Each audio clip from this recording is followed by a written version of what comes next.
여러분, 안녕하세요. 오늘은 가슴 깊이 울림을 주는 특별한 이야기로 찾아왔습니다. 폭격의 잿더미 위에서도 희망의 새싹을 틔우는 인간 정신의 위대함. 그 감동적인 승리의 여정을 함께 하실 준비 되셨나요? 러시아의 잔혹한 침공으로 모든 것을 잃은 우크라이나 여성들이 지구 반대편. 한국에서 새로운 삶의 기적을 만들어가는 이야기입니다. 이 아름다운 여정을 시작하기 전 여러분의 소중한 구독과 좋아요 버튼, 그리고 알림 설정까지 해주신다면 저에게 날개를 달아주는 것과 같습니다. 자, 이제 전쟁의 그림자에서 벗어나 빛나는 희망을 향해 나아가는 놀라운 여정 속으로 함께 빠져보시겠습니까? 안녕하세요. 제 이름은 알렉세이 보로노프입니다. 우크라이나 키이우에서 기자로 일하고 있어요. 매일 아침 작은 사무실에 있는 책상에 앉아 기사를 쓰고 있었죠. 벽에는 제가 수년간 취재했던 지역의 지도와 사진들이 걸려 있었어요. 제 커피잔은 한쪽이 금이 가 있었지만 저는 여전히 매일 그걸 사용하고 있었습니다. 러시아의 침공은 우리나라의 모든 것을 바꿔놓았어요. 한때 분주하고 활기찼던 거리들이 이제는 조용하고 어두워 보였죠. 많은 사람들이 가족을 잃었어요. 가게에는 살 수 있는 물건들이 줄어들었고요. 모든 사람들의 삶이 더 힘들어졌습니다. 최근 우리나라 안에서 한국에 대한 관심이 높아지고 있어요. 전에는 한국에 대해 깊이 생각해 본 적이 없었어요. 제게 한국은 그저 휴대폰과 TV 프로그램을 만드는 먼 나라였죠. 삼성폰과 KPOP에 대해 알고 있었지만 그게 전부였어요. 우크라이나 사람이 왜 한국에 관심을 가질까요? 추운 화요일 아침 상사가 저를 사무실로 불렀어요. 난방이 제대로 작동하지 않아서 코트를 입은 채로 있었죠. 그의 책상에는 서류가 높게 쌓여 있었어요.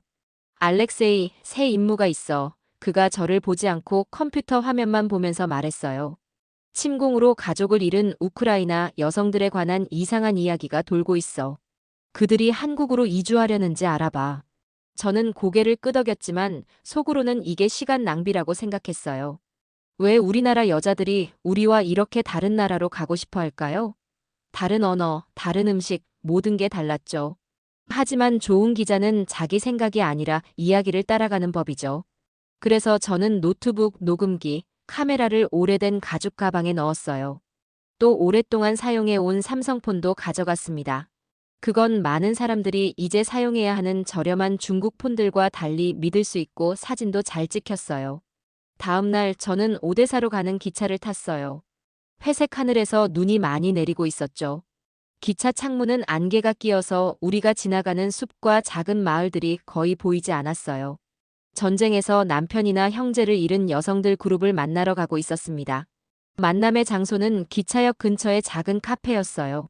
밖에서 얼어붙는 걸음을 걸어온 후에 안에 따뜻한 공기가 좋게 느껴졌죠.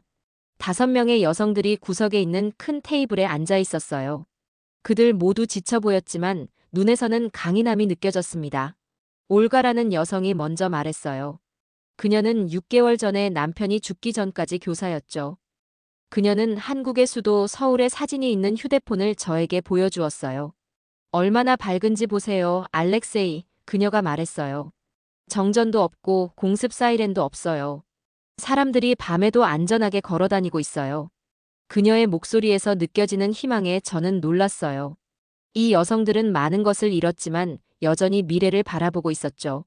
수천 마일 떨어진 나라에서 상상하는 미래였습니다. 그날 밤 호텔방에서 저는 잠을 이룰 수 없었어요. 난방이 거의 작동하지 않아서 차가운 공기 속에서 제 숨이 보였죠. 올가와 다른 여성들이 저에게 말했던 것을 생각하고 있었어요. 그들은 단지 우크라이나를 떠나고 싶은 게 아니었어요. 그들은 안전하고 다시 희망을 느낄 수 있는 새로운 삶을 찾고 있었습니다. 이 이야기가 처음 생각했던 것보다 더 크다는 걸 깨달았어요. 이건 단지 데이트나 결혼에 관한 것이 아니었어요. 이것은 전쟁이 어떻게 모든 것을 바꾸는지에 관한 것이었죠. 심지어 사람들이 전에 생각해보지 않았던 곳을 바라보게 만들 정도로요. 이 여성들은 그들의 깨진 삶의 조각들로부터 새로운 꿈을 만들어가고 있었습니다.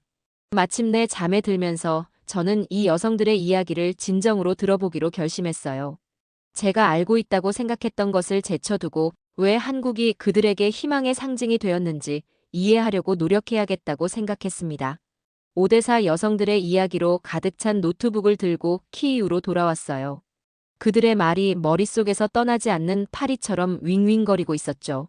하지만 저는 한국이 우크라이나보다 더 괜찮을 거라는 그들의 말이 잘 이해되지 않았습니다. 이 우크라이나 여성들이 한국에서 더 나은 삶이 기다리고 있다고 믿는 것을 인정하고 싶지 않았습니다. 그건 제 나라에 대해 좋지 않은 감정이 들게 했거든요. 집에 돌아왔을 때 제 아파트는 춥더라고요. 난방이 또 제대로 작동하지 않고 있었어요. 따뜻한 차를 만들고 제 노트를 살펴봤고 이 여성들은 한국에 대해 마치 꿈의 나라인 것처럼 이야기하고 있었어요. 그들은 한국 드라마, 한국 음식, 한국 기술에 대해 알고 있었죠. 베라라는 한 여성은 심지어 온라인 비디오로 한국어 단어를 배우기 시작했다고 했어요. 이건 그냥 환상이야. 텅 빈 거실에 대고 큰 소리로 말했어요. 다음 날, 저는 오랜 친구 이반을 만났어요. 그는 천천히 커피를 저으며 생각에 잠긴 듯 했죠. 그의 안경은 뜨거운 음료 때문에 뿌옇게 되어 있었어요. 넌 지금 뭔가 기자 같지가 않아, 그가 말했어요. 직접 취재하기도 전에 이미 이야기가 뭔지 결정해버린 사람처럼 들려. 그의 말은 따끔하게 아팠어요. 저는 항상 공정한 보도를 한다는 자부심이 있었거든요. 이 여성들은 그냥 TV 프로그램에서 본 꿈을 쫓고 있을 뿐이야, 제가 말했어요. 한국에서의 실제 생활은 그렇지 않을 거야. 이반이 웃었어요. 내가 어떻게 알아? 거기 가본 적 있어? 저는 없었죠. 한국 사람을 만나본 적도 없었어요. 널 도울 수 있는 사람을 알아, 이반이 말했어요. 내 옛 교사 친구 나탈리아. 그녀는 8년 전에 한국 사업가와 결혼했어. 지금 서울에 살고 있지. 나탈리아와 이야기하고 싶지 않았어요. 그녀가 제 생각과 맞지 않는 것들을 말할까봐 두려웠어요. 하지만 좋은 기자는 불편하더라도 이야기의 모든 면을 봐야 하죠. 다음 날 나탈리아와 화상통화를 위해 컴퓨터를 켰어요. 저는 어떻게든 다른 나라에서 수년간 살면서 변화된 모습의 사람을 기대했어요. 하지만 제 화면 속 여성은 40대의 어떤 우크라이나 여성과도 비슷해 보였어요. 직선적인 갈색 머리, 진지한 눈, 진지한 표정이었고 그녀는 단순한 파란색 스웨터를 입고 현대적으로 보이는 부엌에 앉아 있었어요. 한국에 있는 우크라이나 여성들에 대해 알고 싶은 거죠? 우리가 자기소개를 한 후에 그녀가 물었어요. 그녀는 많이 웃지 않았죠. 네, 제가 말했어요. 전쟁에서 가족을 잃고 그곳으로 이주하고 싶어하는 여성들에 대해 글을 쓰고 있어요. 그들이 한국 생활에 대해 비현실적인 생각을 가지고 있다고 생각해요. 나탈리아의 눈이 좁아졌어요. 그들의 생각이 비현실적이라고 생각하는 이유가 뭐죠? 얼굴이 뜨거워지는 걸 느꼈어요. 그들은 한국 드라마와 소셜 미디어에 기반해서 의견을 내고 있어요. 그건 실제 생활이 아니잖아요. 실제 생활에 대해 말해드릴게요. 나탈리아가 말했어요. 다음 1시간 동안 그녀는 서울에서의 삶에 대해 이야기했어요. 그녀는 어떤 것도 미화하지 않았죠. 한국어 배우기의 어려움, 때때로 외부인처럼 느끼는 것, 우크라이나 음식과 가족이 그리운 것에 대해 말했어요. 여기서 근무 시간은 길어요. 사람들은 매우 열심히 일해요. 한국 문화는 행동 방식에 대한 엄격한 규칙이 있어요. 편안하게 느끼기까지 몇 년이 걸렸죠. 그녀가 말했어요. 저는 고개를 끄덕였어요. 제 생각이 맞았다고 느끼면서요.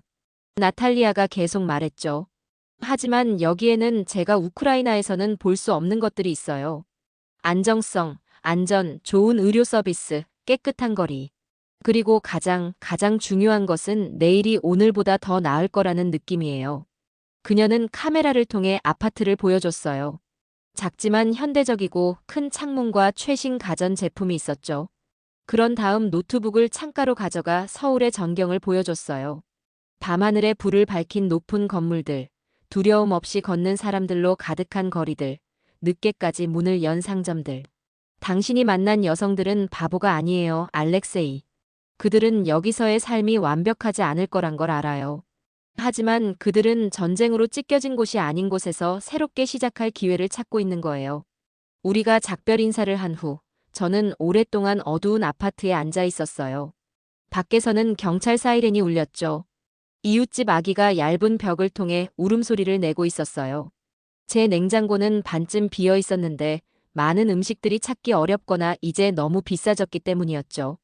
제가 너무 좋아하던 삼성폰에 대해 생각했어요. 그건 한국에서 만들어졌어요. 제가 가졌던 어떤 폰보다 더 잘 작동했고, 이것들 말고도 한국에 가면 더 행복한 것들이 있을까요? 이 여성들이 여기서는 더 이상 찾을 수 없는 무엇을 그곳에서 찾을 수 있을까요? 다음 날 아침 저는 편집장에게 전화했어요. 더 많은 여성들을 인터뷰할 필요가 있어요. 제가 말했어요. 그리고 한국에 대해 더 많이 알아야 해요. 제가 안다고 생각하는 것만이 아니라요. 그는 놀란 것 같았어요. 무엇이 당신 마음을 바꾼 건가요? 나탈리아가 저에게 말한 것을 적어 놓은 제 노트북을 바라봤어요. 아직 이 이야기를 말하기에 충분히 알지 못한다고 깨닫게 해준 사람을 만났어요. 제가 말했어요. 좋은 기자는 글을 쓰기 전에 먼저 듣죠. 전화를 끊으면서 저는 새로운 것을 느꼈어요. 호기심이었지만 무시하지 않고 이해하고 싶었어요. 그리고 그러기 위해서는 제가 전에 고려하지 않았던 가능성들에 마음을 열어야 했습니다. 나탈리아와 이야기한 후 저는 모든 것을 다르게 보기 시작했어요. 갑자기 모든 것이 더 선명하게 보였어요. 전에는 보지 못했던 것들을 알아차리기 시작했습니다. 어느 날 아침 제 삼성폰이 작동을 멈췄어요. 저는 수년 동안 그 폰으로 사진을 찍고 인터뷰를 녹음하고 취재를 위해 사람들에게 전화를 걸었죠. 이 폰은 제 믿음직한 도구였었죠. 하지만 이제 제가 뭘 해도 화면은 까맣게 꺼진 채로 있었습니다. 그 폰을 샀던 전자제품 가게로 갔어요. 가게는 이제 달라 보였죠. 한때 삼성과 LG 제품으로 가득했던 선반들이 이제는 제가 알지 못하는 중국 브랜드들로 채워져 있었어요. 삼성폰 있나요? 제가 판매원에게 물었어요. 그는 뾰족한 머리와 지친 눈을 가진 젊은이였습니다. 그가 고개를 저었어요. 삼성은 더 이상 없어요. 전쟁 때문에 수입하기 너무 비싸졌어요. 이 샤오미 폰을 보여드릴게요. 요즘 많은 사람들이 이걸 사요. 중국 폰을 원하지 않았어요. 저는 제가 여태까지 사용해 온 삼성 휴대폰을 사용하고 싶었죠. 하지만 선택의 여지가 없었어요. 이를 위해 폰이 필요했거든요. 그래서 샤오미를 샀어요. 반짝이고 새 것이었지만 뭔가 다르게 느껴졌습니다. 다음 날 저는 마리나라는 여성과의 인터뷰 중에 새 폰으로 사진을 찍었어요. 그녀는 전쟁에서 남편을 잃었고 한국 남자와 온라인으로 대화하고 있었죠. 사진은 흐릿하게 나왔어요. 우리의 대화를 녹음하려고 했을 때 앱은 계속 멈췄어요. 아무것도 제대로 작동하지 않았습니다. 폰에 문제가 있나요? 마리나가 물었어요. 그녀는 작은 카페에서 저의 맞은편에 앉아 있었죠. 그녀의 차 한 잔은 손대지 않은 채였지만 친절한 미소를 짓고 있었습니다. 저는 그녀에게 제 삼성을 중국 폰으로 교체해야 했던 상황에 대해 말했어요. 그녀는 완전히 이해한다는 듯이 고개를 끄덕였고 그게 바로 제가 한국을 바라보는 이유예요. 그녀가 천천히 차를 저으며 말했어요. 그곳에서는 모든 것이 수월하게 작동돼요. 그곳에서는 품질이 중요하죠. 서울로 이주한 제 친구는 지하철조차도 정확히 시간에 맞춰 운행한다고 말해요. 집으로 가는 길에 마리나가 말한 것에 대해 생각했어요. 이건 단지 폰에 관한 것이 아니었어요. 이건 제대로 돌아가는 삶, 믿을 수 있고 이치에 맞는 것들이 있는 삶을 원하는 것에 관한 것이었습니다. 아파트에 도착했을 때 새로운 생각이 떠올랐어요. 나탈리아에게 이미 한국으로 이주한 우크라이나 여성들과 대화할 수 있도록 도와줄 수 있는지 물었어요. 그녀는 노력해보겠다고 했습니다. 일주일 후 저는 컴퓨터 앞에 앉아 화상통화로 6명의 우크라이나 한국 커플들과 대화하고 있었어요. 나탈리아가 그들을 찾는 것을 도와줬죠. 이들은 그저 꿈이 아닌 실제 이야기를 가진 실제 사람들이었습니다. 첫 번째 커플은 뮤직 스쿨에서 만난 마리나와 그녀의 남편 진호였어요. 그들은 바다가 있는 부산이라는 도시에 살고 있었죠. 마리나는 그녀의 오빠가 전쟁에서 죽은 후 우크라이나를 떠났어요. 그녀는 폰 카메라를 통해 그들의 아파트를 보여줬어요. 작지만 매우 깨끗하고 현대적이었죠. 모든 것이 새 것처럼 보였습니다. 제 한국어는 여전히 형편없어요. 마리나가 웃으며 말했어요. 그녀는 선반 위의 책들을 가리켰어요. 매일 공부하고 있어요. 진호가 화면에 나타났어요. 그는 마리나에게 차 한 잔을 가져다 주고 출근하기 전에 그녀의 어깨를 부드럽게 꼭 쥐었어요. 그 작은 제스처가 사람들이 다른 방식으로 사랑을 표현하는 방법에 대해 생각하게 했습니다. 두 번째 커플은 안나와 성민이었어요. 그들의 이야기는 그렇게 행복하지 않았죠. 안나는 지쳐 보였어요. 생각보다 더 힘들어요. 그녀가 인정했어요. 언어가 너무 어려워요. 우크라이나 음식이 그리워요. 성민의 부모님은 그가 왜 외국인과 결혼했는지 이해하지 못하세요. 저는 모든 것을 받아 적었어요. 이건 중요했죠. 다른 나라로 이주하는 것은 마법 같은 해결책이 아니었어요. 어려운 부분도 있었습니다. 제가 세 번째로 이야기한 사람은 커플이 아니었어요. 그건 서울로 이주했다가 3개월 만에 우크라이나로 돌아온 이리나였습니다. 제가 온라인으로 만난 한국 남자는 정직하지 않았어요. 그녀가 말했어요. 그녀의 얼굴은 화가 나고 상처받은 것처럼 보였죠. 그는 아내를 원한 게 아니었어요. 그는 자기 집을 청소하고 그의 노모를 돌볼 사람을 원했어요. 저는 갇힌 느낌이었죠. 이리나의 이야기는 모든 여정이 행복한 결말을 맞는 것은 아니라는 것을 상기시켰습니다. 낯선 곳에서 낯선 사람들을 신뢰할 때 실제 위험에 직면합니다. 그날 저녁 창민이라는 한국인 기자로부터 이메일을 받았어요. 그는 온라인에서 제 이전 기사들을 읽었고 한국 측에서 같은 주제에 대해 글을 쓰고 있었죠. 그는 정보를 공유하고 싶어 했어요. 이건 예상치 못한 일이었어요. 저는 전에 다른 나라의 기자와 함께 일해본 적이 없었죠. 그를 신뢰해야 할지 확실치 않았어요. 하지만 호기심이 주의를 이겼고 저는 답장을 보냈습니다. 창민과 저는 며칠마다 이메일을 교환하기 시작했어요. 그는 한국 남성들, 특히 시골 지역의 남성들이 우크라이나 여성들을 만나는데 관심이 있다고 말했어요. 많은 한국 여성들이 대도시로 이주해서 이 남성들을 홀로 남겨두었죠. 그는 이에 관한 한국 신문 기사들을 보내줬어요. 한국에서는 우크라이나 여성들에 대한 관심과 전쟁에 대한 우려가 모두 있어요. 창민이 한 이메일에 썼어요. 일부 사람들은 도움을 주고 싶어 해요. 다른 사람들은 단지 아내를 원하죠. 간단하지 않아요. 창민의 시각을 통해 저는 우크라이나를 다르게 보기 시작했어요. 우리가 정상이라고 생각했던 것들, 물건을 위한 긴 줄, 내일에 대한 불확실성, 전쟁의 슬픔은 외부인들에게는 정상이 아니었어요. 그리고 제가 인터뷰한 여성들이 원했던 것들, 안정성, 안전, 누릴 수 있는 서비스는 한국에서는 정상이었습니다. 이 다양한 사람들, 행복한 커플, 고군분투하는 커플, 돌아온 여성, 그리고 새로운 한국인 동료와 이야기함으로써 저는 마치 다리를 건너고 있는 것 같은 느낌이 들었어요. 한쪽에는 제가 항상 알고 있던 우크라이나가 있었고, 다른 쪽에는 이 여성들이 무엇을 추구하고 있는지, 그리고 왜 그런지에 대한 새로운 이해가 있었습니다. 편집장이 어느 아침에 전화를 걸었어요. 기사는 어떻게 되어가고 있나요? 그가 물었어요. 생각보다 더 큰 이야기예요. 제가 대답했어요. 그리고 더 복잡해요. 이 여성들은 단지 남편을 찾고 있는 게 아니에요. 그들은 모든 것을 잃은 후 다른 삶의 방식을 찾고 있어요. 전화기 너머로 침묵이 흘렀어요. 그런 다음 편집장이 저를 놀라게 하는 말을 했습니다. 아마도 당신이 직접 가봐야 할 것 같네요. 한국요? 직접 보세요. 심장이 더 빠르게 뛰었어요. 정말로 그 문턱을 넘어설까? 다른 사람들이 왜 떠나고 싶어 하는지 이해하기 위해 우크라이나를 떠날까요? 그 생각은 설레기도 하고 무섭기도 했습니다. 네, 제가 말했어요.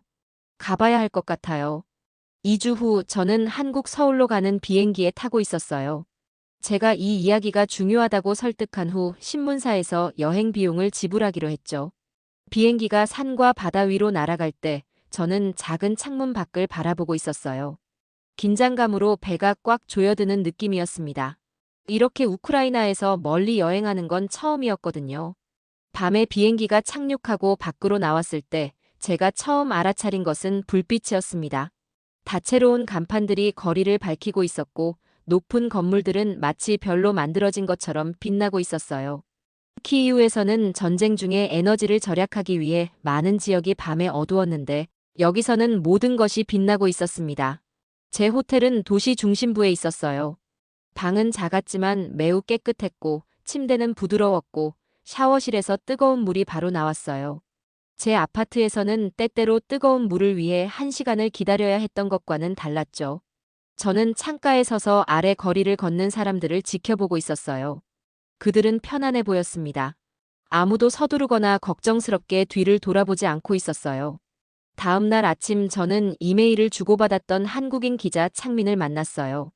그는 저보다 젊었고 단정한 검은 머리와 둥근 안경을 쓰고 있었죠. 우리는 마치 미래에서 온 것 같은 커피숍에서 만났어요. 모든 것이 하얗고 유리로 되어 있었습니다. 서울에 오신 것을 환영합니다. 창민이 미소를 지으며 말했어요. 그의 우크라이나어는 꽤 좋았죠. 여기 있으니 어떤 느낌이 드세요? 저는 그에게 이상한 느낌이 든다고 말했어요. 여기서는 모든 것이 너무 잘 작동하고 있었거든요. 지하철은 표지판에 표시된 정확한 시간에 왔고, 거리는 깨끗했으며, 인터넷은 매우 빨랐습니다.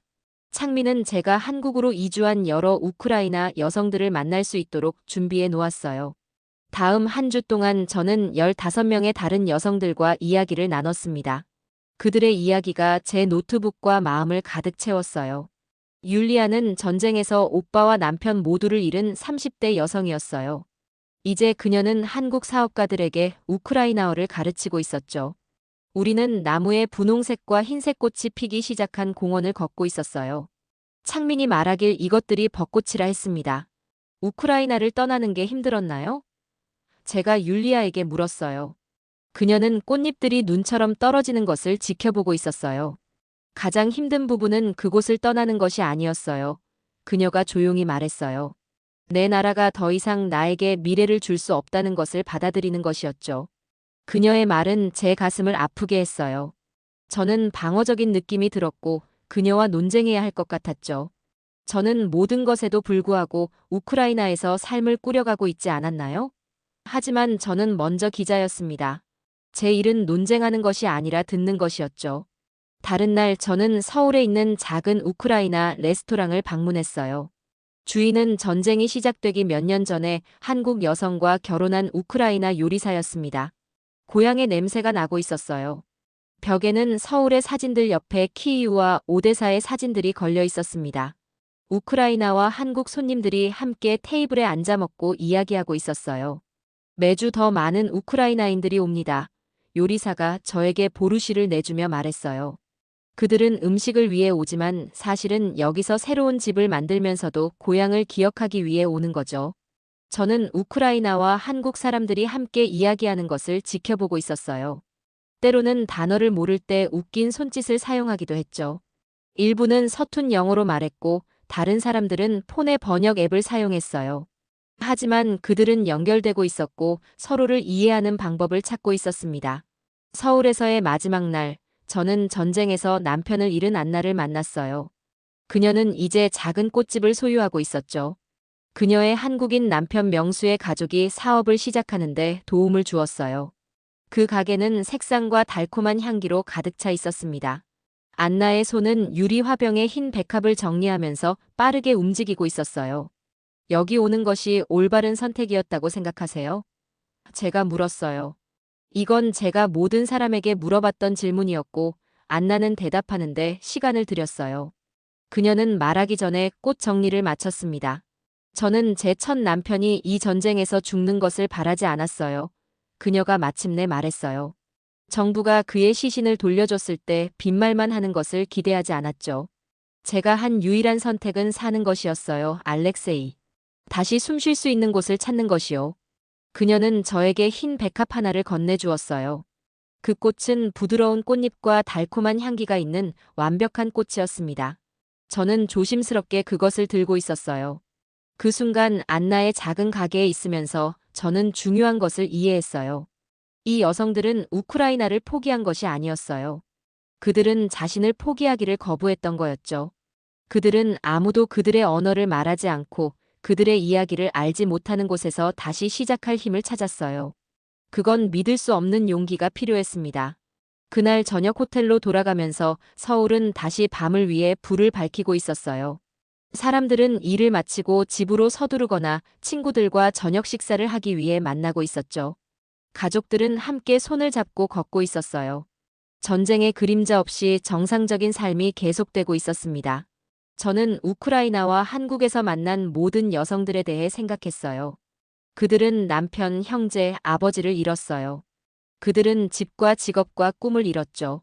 하지만 그들은 고향에서 멀리 떨어진 곳에서도 새로운 삶을 만들어가는 방법을 찾고 있었습니다. 그날 밤 호텔 방에서 저는 침대 위에 모든 메모를 펼쳐놓았어요. 저는 몇 시간 분량의 녹음된 인터뷰와 관찰한 내용이 적힌 페이지들, 서울과 이제 그곳을 집이라고 부르는 우크라이나 여성들의 사진들을 가지고 있었습니다. 저는 이 이야기가 우크라이나에서 도망치는 여성들에 관한 것이라고 생각했었어요. 하지만 이제 저는 이것이 여성들이 다시 살아가기 위해 달려가는 것에 관한 희망, 가능성, 그들이 믿을 수 있는 미래를 향해 달려가는 것에 관한 이야기라는 것을 알았습니다. 저는 노트북을 열고 글을 쓰기 시작했어요. 이제 말이 쉽게 나왔습니다. 저는 단지 사실을 보도하는 것이 아니었어요. 저는 인간의 회복력에 관한 이야기를 하고 있었어요. 사람들이 모든 것을 잃고도 여전히 다시 시작할 힘을 찾는 방법에 관한 이야기, 희망이 고향에서는 살아남을 수 없을 때 어떻게 국경과 문화를 넘어갈 수 있는지에 관한 이야기였습니다. 밤늦게까지 글을 쓰면서 저는 이 여정에서 선물을 받았다는 것을 깨달았어요. 저는 이 여성들의 선택뿐만 아니라 큰 고통의 시기에 인간이 된다는 것이 무엇을 의미하는지에 대해 더 깊은 것을 이해하게 되었어요. 그 이해가 바로 제 보상이었습니다. 돌아가는 비행기는 구름 위로 날아가는 동안 저는 작은 창문 밖을 바라보며 제가 본 모든 것에 대해 생각하고 있었어요. 서울의 밝은 도시 불빛이 여전히 제 마음속에 생생했고 저는 안나의 가게에서 받은 흰 백합을 조심스럽게 무릎 위에 올려놓고 있었어요. 어떻게든 저는 집으로 돌아오는 여정 동안 그것을 살려두는데 성공했습니다. 비행기가 키이우에 착륙했을 때 회색 하늘과 차가운 공기가 얼음물처럼 저를 때렸어요. 공항은 서울의 공항에 비해 어두워 보였죠. 사람들은 심각한 표정으로 빠르게 움직이고 있었어요. 여기서는 아무도 낯선 사람에게 미소를 짓지 않았습니다. 제 아파트는 기억보다 더 작고 추워 보였어요. 수도관에서 이상한 소리가 나고 있었고 냉장고는 너무 시끄럽게 윙윙거리고 있었죠. 전에는 결코 알아차리지 못했던 것들이 이제는 너무 분명해 보였어요. 저는 안나의 백합을 물이 담긴 유리잔에 넣고 부엌 테이블 위에 놓았어요. 그 하얀 꽃잎은 제 칙칙한 아파트에서 마치 다른 세계에서 온 방문객처럼 어울리지 않아 보였습니다. 다음 날 아침 저는 편집장을 만나러 갔어요. 그의 사무실은 사방에 쌓인 서류들로 어수선했죠. 재떨이에 담배가 타고 있었고 방을 연기로 채우고 있었어요. 그는 눈 밑에 다크서클이 있어 피곤해 보였습니다. 그래, 한국으로 도망치는 우크라이나 신부들에 대해 말해봐. 그가 의자에 기대며 말했어요. 그런 종류의 헤드라인은 신문이 잘 팔리지. 저는 고개를 저었어요. 그건 진짜 이야기가 아니에요. 제가 말했어요. 이들은 어떤 방법으로든 빠져나가길 원하는 절박한 여성들이 아니에요. 그들은 전쟁에서 모든 것을 잃은 후 어려운 선택을 하는 강한 사람들이에요. 편집장은 눈살을 찌푸렸어요. 그는 단순하고 흥미로운 무언가를 원했죠. 하지만 제가 찾은 진실은 더 복잡했습니다. 이걸 제대로 쓰려면 시간이 필요해요. 제가 그에게 말했어요. 중요한 이야기예요. 제대로 전달해야만 합니다. 다음 한 주 동안 저는 아파트에 머물면서 밤낮으로 글을 쓰고 있었어요. 저는 모든 메모를 바닥에 펼쳐놓았죠.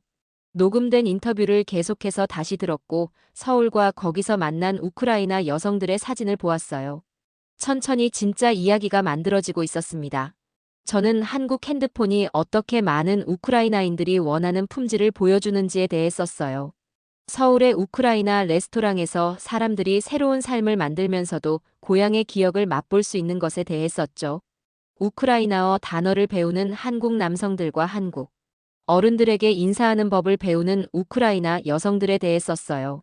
가장 중요하게 저는 사람들이 모든 것을 잃은 후에도 어떻게 희망을 찾을 수 있는지에 대해 썼어요.